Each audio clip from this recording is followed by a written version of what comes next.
Hi, I'm Paige Knudsen. I had just found out I was pregnant with our third child when my husband Greg was diagnosed with a very aggressive form of cancer. That cancer ended up taking his life in less than 9 months. I lost a husband who was a handsome college athlete. He loved the Lord. He was a youth pastor and a school teacher. He was a great guy.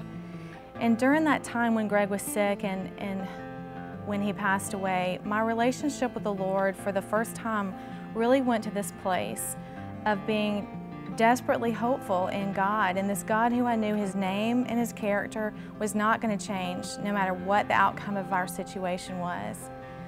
And scriptures that I had known all my life and probably taken for granted now were truly a lifeline and were words and promises that I had to hear over and over again just to get from one day to the next, and honestly many days had to read them and hear those promises to get from 1 hour to the next.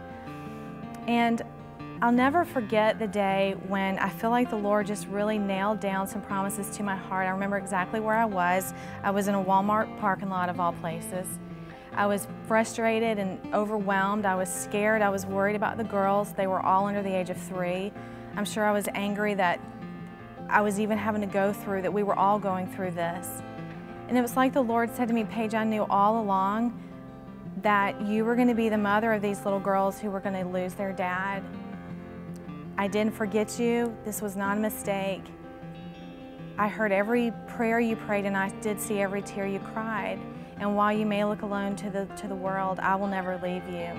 And it was just that affirmation in my spirit that day in that parking lot of a promise I probably had known all along but had obviously forgotten, that I knew that with the Lord I could hope in Him and He would help me walk through this area in life where He had allowed me to go through.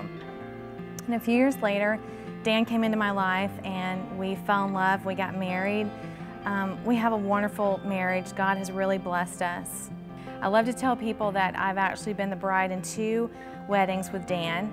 He was actually a groomsman in my wedding with Greg.